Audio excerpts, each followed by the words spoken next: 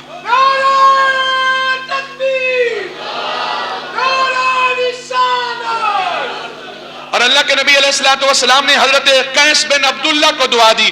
دعا یہ دی کہ لا یفدد اللہ فاکا، اللہ تیرے منہ کو سلامت رکھے، اللہ تیرے منہ کو سلامت رکھے.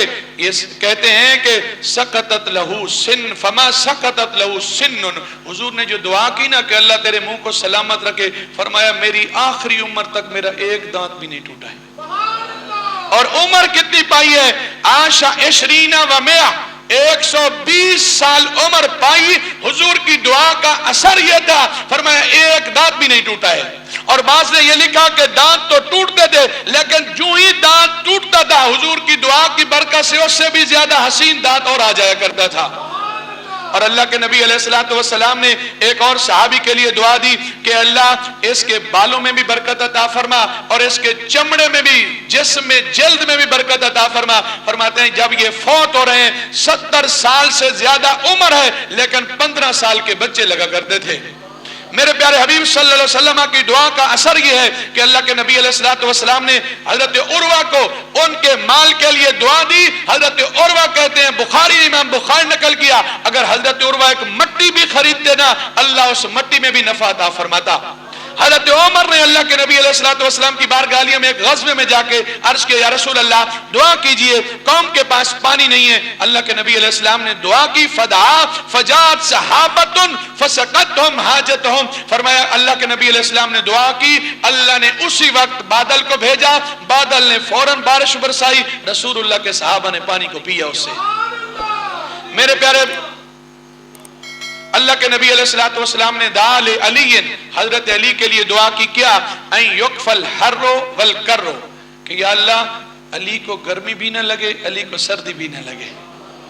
پھر اللہ نے دعا میں اتنی تاثیر، دعا کو ایسے قبول کیا، حضرت علی گرمیوں میں سردیوں والے کپڑے پہنتے تھے، سردیوں میں گرمیوں والے کپڑے پہنتے تھے. یہاں موجود ہے فکان یلبس فی الشتاء ثیاب الصیف وفی الصیف ثیاب الشتاء.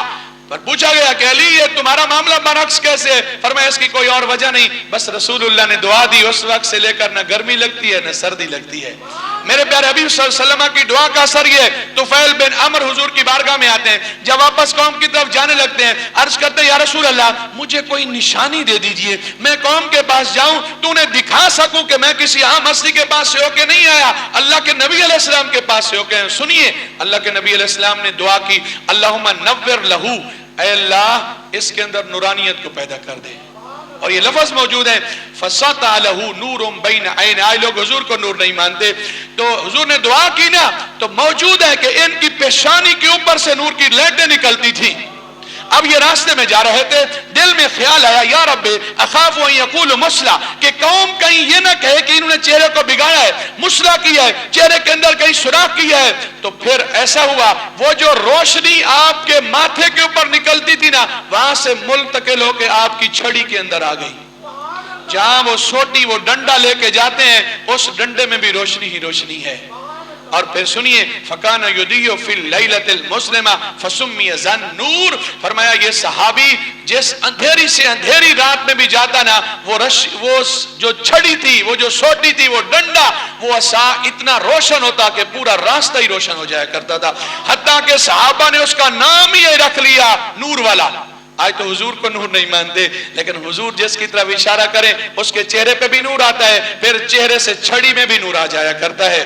تیری نسل پاک میں ہے بچہ بچہ نور کا، تو ہے عین نور تیرا سب گھرانہ نور کا. آخری بات، مزید دلائل انشاءاللہ آئیں گے. اب بھی آپ سے کوئی پوچھے نا کہ آپ حضور کا میلاد کیوں مناتے ہو، محافل کیوں مناتے ہو، یہ جشن کیوں کرتے ہو؟ کہاں لکھا ہے؟ اتنا تو جملہ بول سکتے ہو، یار اللہ نے ہمارے نصیبوں میں لکھا ہے، اللہ نے ہمارے مقدر میں لکھا، اور انشاءاللہ صدائیں درودوں کی آتی رہیں گی، جنہیں سن کے دل شاد ہوتا رہے گا۔